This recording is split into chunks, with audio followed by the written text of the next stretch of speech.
So you are considering visiting Colombia, or maybe you're already in Colombia. These are some of the things that you should not do while in Colombia to ensure you have the best and safest time that you can have while in Colombia.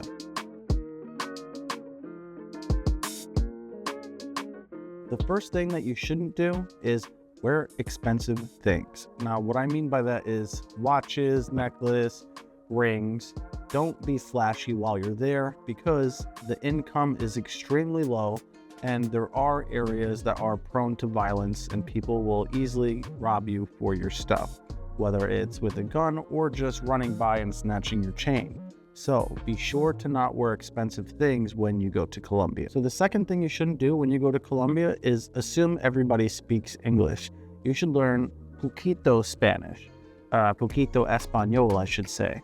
And that basically just means a little bit of Spanish. Now, the reason for that is, one, you'll have a better time being able to order a little bit or ask where the bathroom is at or something like that. Maybe how are you, what is your name, stuff like that. But the other reason is that you'll be able to get around a lot easier talking to your Uber driver. I don't suggest you take taxis.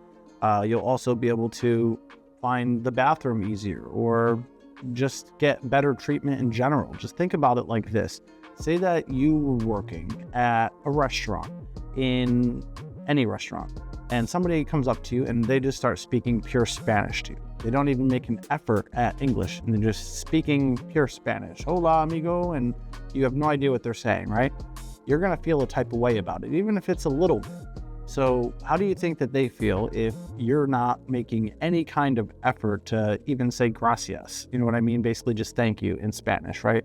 So they're not expecting you to learn the entire language, but little things go a long way. The third thing that you shouldn't do in Colombia is take taxis. Now, I suggest taking an Uber personally. Some people say that they haven't had issues with taxis. Some people say that they have. But the thing with taxis is there's a couple of things. One, they can run up the meters. It can be more expensive than an Uber. Two, they have what's called a taxi mafia. They do in Thailand as well. Basically, the taxis have a little organization where they basically try to drive out the Uber drivers, give them a hard time, don't let them pull up where they are, stuff like that. So you definitely want to make sure that you're taking Uber versus a taxi because one, you'll get a confirmed rate. It's not going to be a question. But the second thing is, it's also been said that sometimes the taxi drivers might just take you a long route to run up the meter or possibly even, I don't want to say rob you because I haven't heard of many people getting robbed. I have heard of it, but it is possible, or they could set something up.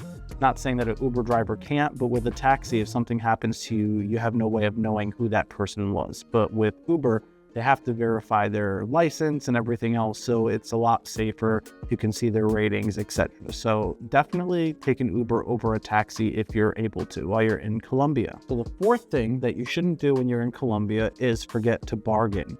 Some people actually have the haggling price pre-built into the pricing. So whether they're trying to overcharge you or whatever the case may be, just make sure that you're asking if they're saying it's $20, see if you can get it for, 15, or maybe start at like 13. And then when they go 17, you'd be like, all right, or, just be a bargain shopper if you feel that somebody's overcharging you. Honestly, I think it's pretty cheap there. So there's not a lot of haggling that I do when I travel, but just be careful when you are purchasing items because I have seen people get ripped off just because they're a foreigner. People have been charged more than they were supposed to. So just keep that in mind. The fifth thing that you shouldn't do when you go to Colombia is expect people to be on time. A lot of people don't show up on time. They have a very slow pace in their culture. They're not very proactive when it comes to making sure that they're meeting a specific time frame that you're trying to have met. I don't know why, it's just something in the culture where they're very laid back. So if you go to Colombia and you need something done, just try to have some wiggle room with the time frame because oftentimes people are late. They don't move with a sense of urgency. So just be careful with that and plan accordingly.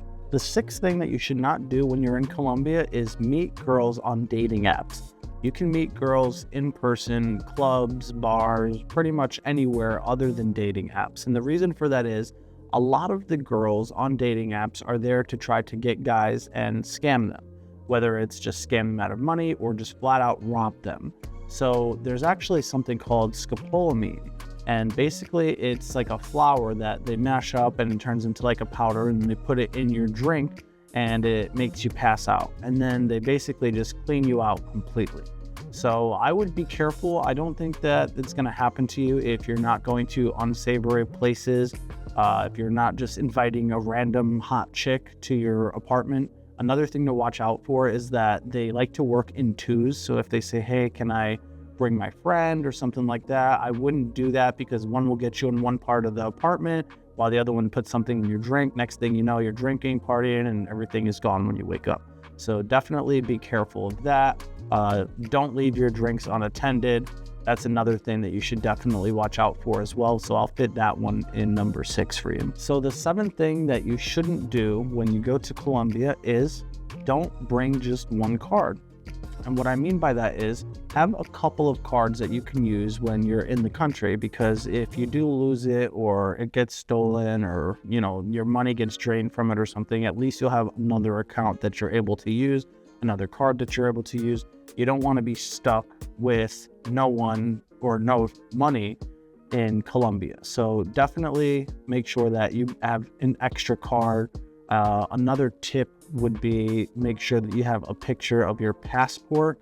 Take some pictures of that in case you end up losing that somehow, because you will need that to get back, and it will just be easier to show the people at the airport. Usually they'll at least let you through if you have a picture of your passport. So just make sure you don't forget to bring an extra card, and then also have a picture of your passport. So that's all for this video. If you guys want to see more videos like this, be sure to leave a comment below, like this video, and share it with somebody that you know is going to Colombia. Alright, and as a thank you for watching until the end of this video, I'm going to give you guys a quick update on where I expect the crypto market to go, as well as what I'm going to be doing. Now, if you watched my previous video in January, this one right here, what I said was that crypto should start going up by the end of January or February. But what had happened was Donald Trump started putting his tariffs on the entire world and started a trade war, which was actually very good. Although crypto did not pump, it did allow us to buy in a lot cheaper. A lot of people are very sad that the market did not go up at that time, but it did give you the opportunity to buy in a lot cheaper. So what I'm expecting to happen now is we've already bottomed at $74,000 this month, earlier this April. But what I think is that we're on our ascension now to the phase 2 of the bull market, where things are going to be getting crazy from now until the end of May, or possibly even June. Then we're going to end up going down sometime by the end of May or June into July, and then August, have a couple of months of downturn, possibly even till September or October, before we have our big leg up by the end of October or even December. So that's basically how the market usually works. But because we had a trade war this time, then the market ended up going down, so that's why that ended up happening. So I think that we're just a couple of months delayed, but we're still pretty close to on track. Nothing here is absolute science. Anything can happen, like a tariff war, or tomorrow China can invade Taiwan. Anything can happen. But I think that as far as the trade war goes, it's already priced into the market, and the worst is behind us. We're going to end up making deals with these countries that we put tariffs on, and once they announce that a deal is made with China, things are going to go absolutely crazy. If Jerome Powell cuts rates on the 5th and they announce it on the 6th, 7th, 8th, whenever they do it next month, then the markets will go absolutely nuts if he does cut rates. So it's not saying that he is going to, but it's more than likely Trump is going to end up making a deal very soon with some of these other countries, because it's hurting both of our economies and a lot of the companies like Walmart, Target, etc. here in the United States. So a deal has to be made very soon, and as these deals start coming out, the crypto market is going to absolutely soar. We already have this priced in, because this is just part of the 4-year cycle. This is how crypto works. But on top of these things happening, like the rate cuts happening, the tariffs being brought back to where they were, or maybe just 10% instead of 135%, this is about to get absolutely nuts over the next couple of months, I firmly believe. I did not want to make a video until I felt that I was sure that we had reached the bottom. Now, it's not to say that we can't go to 65 or 70K instead, but what I think is more likely is that we've already seen the bottom right now, at least, and 70 74,000 was the bottom, so we're gonna have a couple of months of pumping, likely until the end of May 2025 or June 2025, which is the year we're in, and we're gonna end up having a downturn over the summer. That's not to say that we only have 1 month of a downturn and then we end up going up into August and September, etc. But I think what's more likely is that we end up bottoming at 74 like we did, and then we go up into May and possibly even June before having a downturn of a couple of months before popping back up in October, November, December, somewhere around there. Again, this is not exact science, anything can happen, but that is the most likely scenario. I highly doubt that we're going to be down this far down over the next few months until July or August, and then we start pumping and only have one more leg up. It's very unlikely. So that's my opinion. I'm waiting. I've been buying. So if I was you, I would get in now before things start pumping. The biggest problem that you have with crypto, especially in the year after the halving, is that you did not buy more. So I appreciate you guys watching this video. I appreciate you guys trusting me with this news, and I hope that you make the right decisions with investing. Again, none of this is investment advice, so don't sue me, but I appreciate you guys watching this video, and I hope to see you in the next one.